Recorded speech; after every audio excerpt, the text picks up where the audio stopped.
I need $7,200 for my daughter's sweet 16, my sister messaged, showing pictures of the venue, the dress, and a $700 dessert.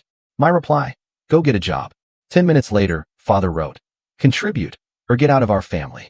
That evening, I pressed, cancel, wipe everything. By 7:30 the following morning. You know that feeling when you realize the people you love most in the world are actually bleeding you dry? When their love comes with a price tag, and suddenly, you're looking at a bill that isn't just about money, but about your entire sense of self. That's the moment I found myself in, and what happened next completely shattered our family, and then rebuilt it. My name's Gary. I'm 34 and auditor. My older brother by 4 years described me as the steady one, and honestly, he wasn't wrong. I'm the guy with the spreadsheets for everything, from my utility bills to my sock drawer inventory. My superpower? Asking the most mundane questions until the numbers finally confess.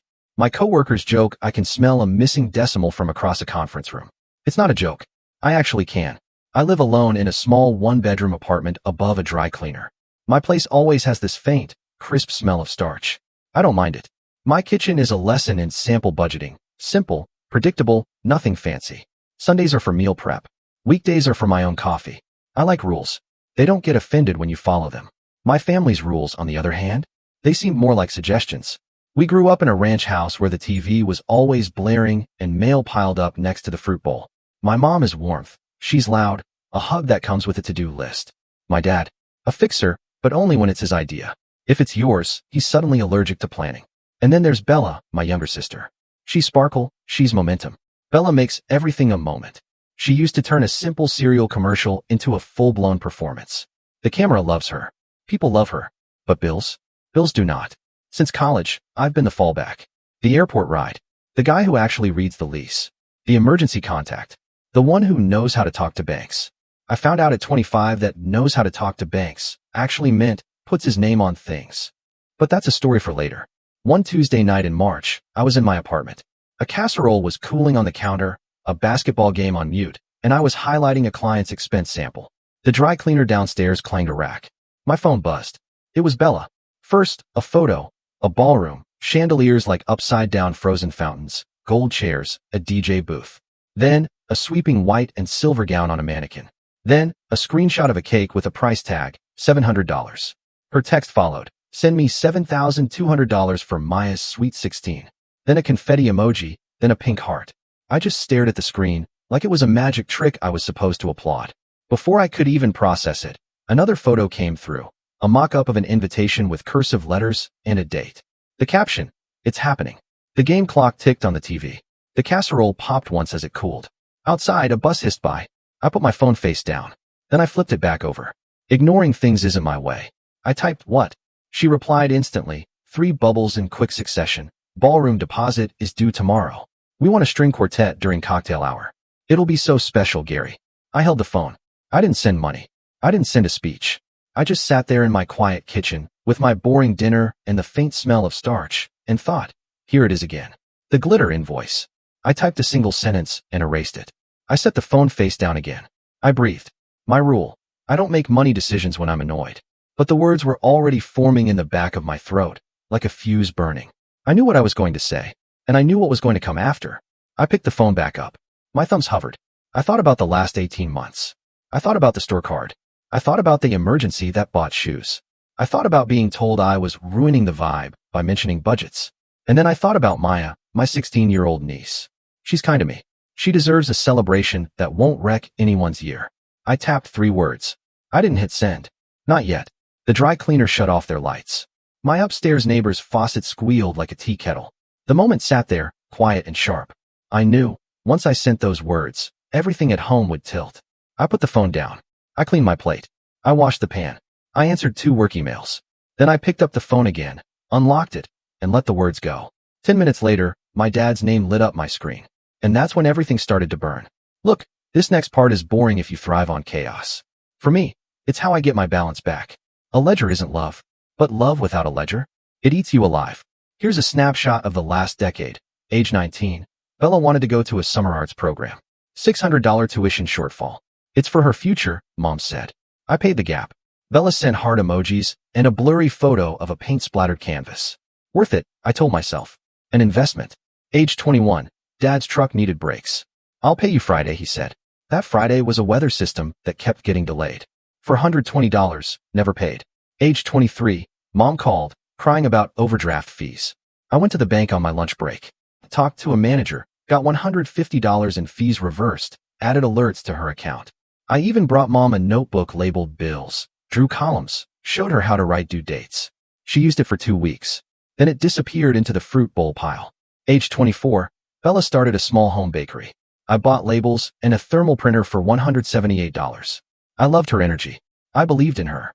She sold cupcakes for 3 weekends, posted pretty photos, then stopped when it got hard. The printer still lives in a closet. I try not to feel stupid every time I see it. Age 25, Dad asked me to co-sign a refinance for a better rate. I said no. He said, be a man. I said, being a man means not saying yes to everything. He didn't talk to me for 10 days. Age 26, Mom signed up for a store card at checkout. It arrived at my apartment because the address on the application was confused. I didn't apply. I called. I closed it. We had a long, quiet Sunday dinner. She told me I was cold. I told her I was protecting my credit. We both cried into the salad. Age 28, Bella's rent was late. She'd moved out with her boyfriend because they needed their own space. I fronted $900 with the solemn declaration, this is the last time. It wasn't. She broke up with the boyfriend 3 months later, moved back home. The rent money? It never boomeranged. Age 30, Dad texted, emergency. The emergency? Cable got cut. He needed $180 until Thursday. Thursday never came. The cable returned in 2 hours, and so did the football games. I started calling his asks panics, not emergencies. It helped me say no more often. Age 31. Mom's birthday dinner for 19 people at a restaurant that spelled steak with 3 adjectives per cut. The bill hit the table, and everyone looked at me like I was the cashier. I put down my card. Watching the slow-motion scramble physically hurt me. I drove home nauseous, mad at myself. I promised I wouldn't be the default wallet again. Age 32. Bella's daughter, Maya, was 12. Bright and kind. She drew me comics of Uncle Gary, the spreadsheet. Superhero. I framed one. It's above my desk. Best thing on my wall. I started a small $529 plan with my name on it, $25 a month. Because future-leaning love is the only kind that doesn't rot. And in between, a million small drafts. Gas money, just this once, a phone upgrade for safety. They'll pay you back after the refund hits. Payback is a myth in our house. Gratitude is real. Gratitude is warm and heavy. Gratitude does not pay the bills. The worst part wasn't the money. It was the tilt. If I brought home a bonus, Dad would say, don't brag. If Bella posted a selfie with a caption about hustling, Mom commented 12 fire emojis. But when I said no, I was told I was making everything about money. When they said yes to themselves, it was self-care. It makes me sound bitter. I didn't start bitter. I started practical. Bitterness grew like mold on the practical when I kept being told my no was cruelty and their want was need. I started therapy last year. My chest was tight all the time. My jaw ached from clenching while I said, no problem, to problems that weren't mine. The therapist asked, what do you want? I said, to stop being the family's overdraft protection. She said, that's a boundary. I said, boundaries get you exiled. She said, sometimes exile is a healthy distance. So I tried. I wrote a list titled Policy. 1. No co-signing. 2. No lending to cover previous lending. 3. Gifts are planned, not extracted. 4. I don't negotiate via tears or threats. 5. If I feel panic in my body, I wait 24 hours before replying. It worked half the time. Then Bella's text about the Sweet 16 landed like a test I knew I was supposed to fail. See, Bella has big taste and small follow-through. She loves entrances. She loves moments. She also believes that if you make something big enough, someone will step in and make the numbers work. Historically, that someone is me. She sent the ballroom photo again, then a tiara, then a floral arch. It's not just a party, she typed. It's a once-in-a-lifetime. I stared at the phone and saw a math problem dressed like a dream. The total wasn't just $7,200. The total was $7,200 plus all the other times the glitter invoice had come to my door. I typed 3 words. I erased them. I typed them again. I pressed send. Get a job. Silence. Then the 3 dots. Then nothing. Then my dad. Pay or get out of this family. It wasn't about a party anymore. It never is. It was about their favorite equation. Love equals money. And if you challenge the math, you're the villain. I sat on my couch with the game on mute, my casserole cooling, and stared at the text like it was a fire behind glass. I felt the old panic rising. Fix it. Smooth it. Be the good one. Don't make noise.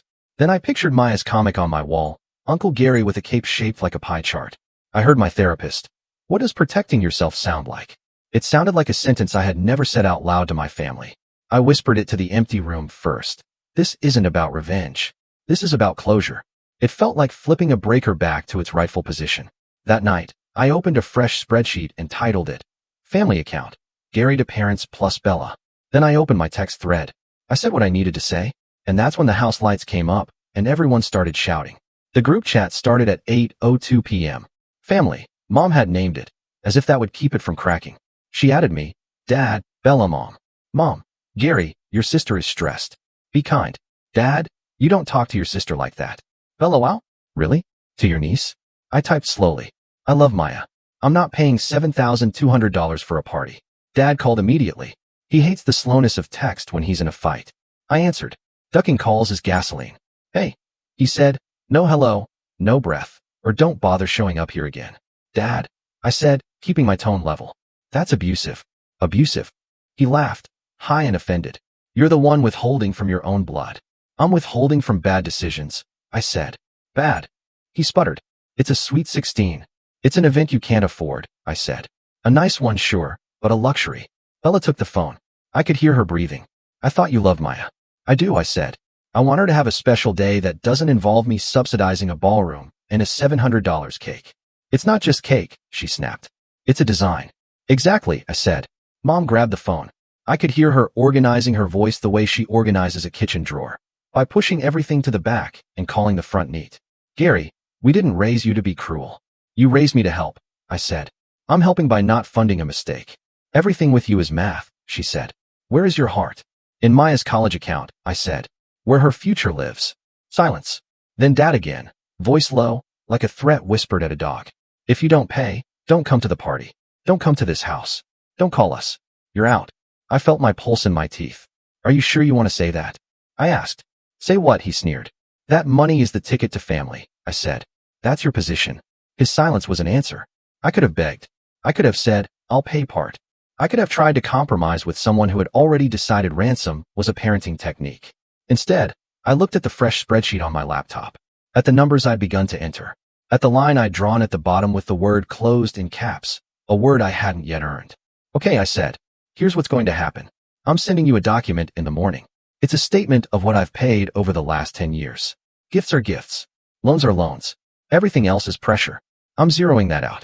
Effective immediately, I am not your bank. I will not fund this party. I will not co-sign anything. I will not discuss money with you. Dad laughed again, but this time it sounded less like power and more like air leaving a balloon.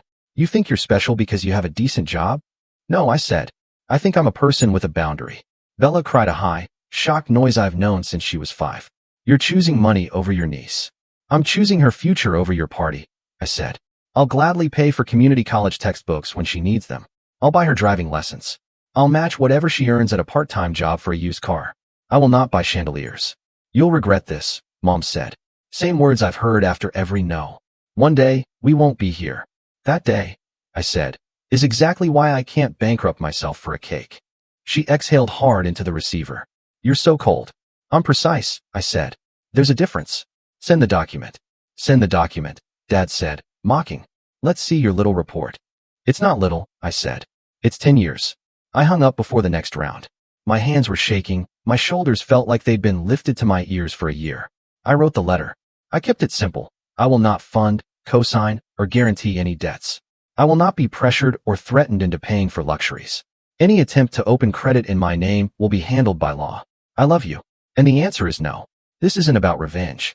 This is about closure. At midnight, I finished the spreadsheet. I rounded down. I removed petty lines so no one could say I was being dramatic. The total still made my stomach drop. $41,870 over a decade. In bridges, emergencies, missed reimbursements, and events where the check found me like a heat-seeking missile. At 12:17 a.m., I emailed the PDF to the family thread and BCC'd my own non-family account. Auditors document everything. I slept badly, a shallow, jittery twilight instead of rest. By 7:30 the next morning, my mom was at my door. She had the printout in one hand and the expression of someone who has finally decided to make a scene. She looked at the bottom line. She looked at me. Her mouth worked around a sentence. She sat down without asking, And then, in a motion both familiar and unreal, she slumped and fainted. I caught her head before it hit the arm of the chair. My father would later say I planned it that way, as if gravity and truth were my accomplices. As if a boundary were a trap. I didn't call an ambulance. I did the practical things. Feet up, cool cloth, speak gently. She came around in 30 seconds, blinking, looking suddenly small in my very average chair. Gary, she said, confused. I'm here, I said. You fainted. She looked at the paper in her hand as if it might bite her. You made a list of every little thing. I removed the little things, I said. These are just the ones you promised to pay back. I'm zeroing them. I'm closing our financial relationship. She stared at the word closed, like it was an insult sung off key. How dare you? Mom, I said softly. How dare you make my membership in the family a bill? She stood up too quickly and had to sit down again. Your father will be furious. I've already heard his version, I said. Right on cue, my phone buzzed with a text from Dad. Monster. Then another. We are done. Then a voice message I didn't listen to for an hour because I wanted to hear my own thoughts first.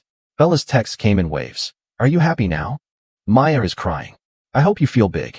My thumbs hovered. I typed, erased, typed again. My therapist's voice in my head. Say what you're doing, not what they're doing. I wrote, I won't pay for the party. I will contribute $500 to Maya's education fund if you open one by Friday. Then I hit send. Silence for a long minute. Then, keep your blood money. Then, 5 minutes later, what's a 529? I sent a link. She left me on read. Mom finally stood without wobbling. She smoothed the paper. She folded it into a too tight square. You're not the person I thought you were, she said. I am, I said. I'm just done paying to be him. She left without touching me. The door clicked. My apartment felt huge and airless. I made coffee. I sat at my table with a mug between my hands so I wouldn't text out of heat. I listened to Dad's voicemail when my hands were steady. You did this to your mother, he said. You always were a cold fish. Don't come here. Don't call us. Don't use our name to make yourself feel important. I saved it. Documentation.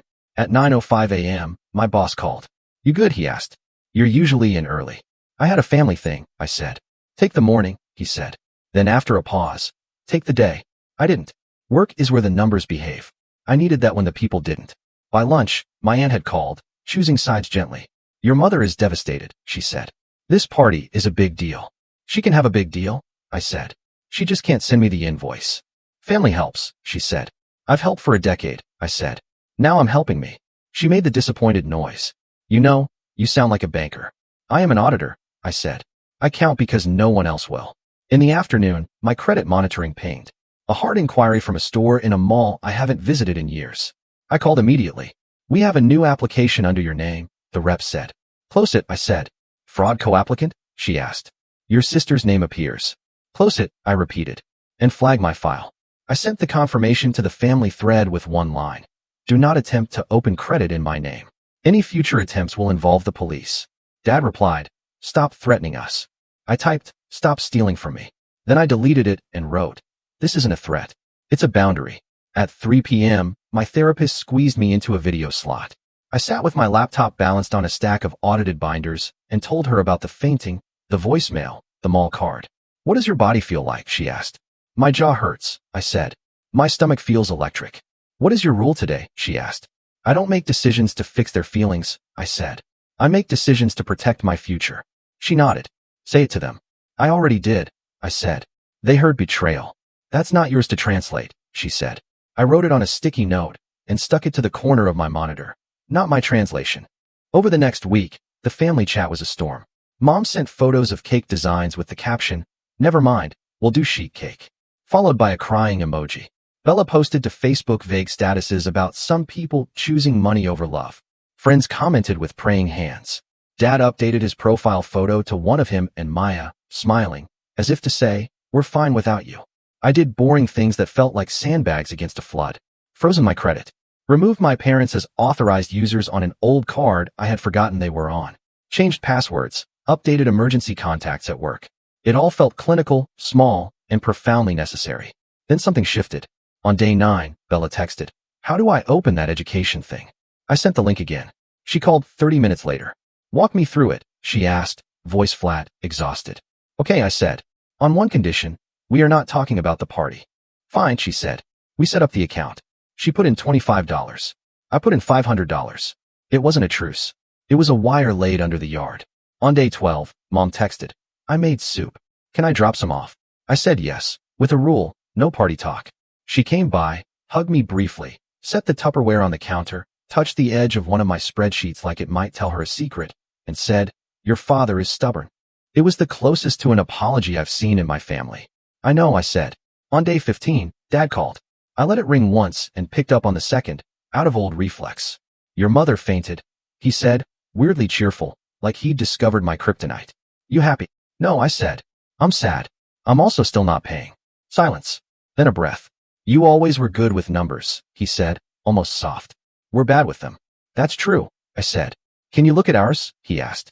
Not to pay. To look. I sat up. Yes, I said. I'll look. I won't pay. Fine, he said. Saturday, at their dining table. I brought a legal pad and 3 colors of highlighters, because that's how I move. I made 3 columns. Needs. Nice. Not now. I wrote, rent, in big letters at the top. I put Sweet 16 ballroom under not now. Mom glared. I left it there. I wrote, Maya's dress under nice, with a dollar amount that wouldn't break anyone. I wrote sheet cake under nice and underlined it once. I wrote DJ from cousin's friend under not now. I wrote park permit plus potluck under needs/nice compromise. Dad resisted, then stopped resisting when I showed him how much interest he'd paid last year on credit cards. Mom cried when I circled the number. I passed her a tissue and kept the pen moving, because that's the only way anything ever changes. Bella came in with a Pinterest board dressed up as a phone. Balloon arch? She asked. Not unless you blow them up yourself, I said. She made the face of a person who has never blown up 20 balloons and thought she might pass out halfway through. I can do that, she said, defiant. I'll get Maya to help. Good, I said. Teach her to price things. When I left, the ballroom was out, the park was in, the cake budget was normal, and everyone was mad at me in a way that felt familiar, but somehow smaller. I got in my car and sat with the engine off. I wasn't elated. I was level. There's a difference between winning and not losing. The next week, the calls slowed. The texts cooled. A new silence moved in. Not exile. Space. I went running 3 mornings in a row and didn't take my phone. I bought a plant and promised not to kill it. I got coffee with a friend who said, You look like you slept. I had. The party plan became a backyard with borrowed lights. Bella found a neighbor with a smoker who agreed to handle meat for a case of soda and $100. Maya chose a simple dress that made her look like herself, sweet, a little shy, a little taller than the last time she hugged me. She hugged me when I dropped off folding chairs. She whispered, Thanks for the college thing. I whispered, Thanks for being you. On the day of the party, I showed up with ice and a folding table and left my wallet in the glove compartment. Because I'm done leaving it on the table as tribute. Dad stood by the grill like a general. Mom fussed with fairy lights that didn't work until I fixed them and said, You're still our fixer. I said, I fix lights, not budgets. She nodded. Fair. Bella avoided me at first, then brought me a plastic cup of lemonade like a white flag. No chandeliers, she said, laughing without joy. It's beautiful, I said. And it was. People were happy. Maya was glowing. The backyard looked like a real life you could afford. The $700 cake? It became a sheet cake from a bakery that printed a watercolor version of one of Maya's drawings on top. It tasted like vanilla and a beginning. Later, Dad pulled me aside. He looked like he wanted to say something that didn't fit in his mouth. You're a good man, he said abruptly. Thanks, I said. He grunted. Don't expect poetry. Wouldn't dream of it, I said. When the music ended and the folding chairs clicked closed, I took my plant-based leftovers. Yes, Bella, my folded table, and went home to my quiet, starch-smelling apartment. I put the plant on the windowsill, the leftovers in labeled containers, and the table in the closet. I stood in the center of the room. I felt not triumphant, just steady. I opened my desk drawer and looked at the printed letter with the words I'd sent after the ballroom text. I ran my finger over. This isn't about revenge. This is about closure. Instead of adrenaline, I felt something like a hum, like a circuit that finally matched the breaker. 2 months in, the family chat has no money talk. If anyone types loan, we stop. Maya texts about chemistry, and I send lemonade math and add $25 to her $529. Dad calls on Sundays for football. If he slips, I say, not my topic. Mom sends soup pics, too much salt. Add a potato. Bella texts, got extra shifts. Proud of you. I type back. My rule, I won't buy love with loans or cosign denial. I'll fund things that build a life. Books, lessons, working lights. This isn't revenge. It's closure. A labeled panel, backyard bulbs, a cake we could afford, and my wallet staying in the glove box while I still belong. What would you have done in my place? Have you ever had to draw a line with family like this? Tell me what you think. I really want to know.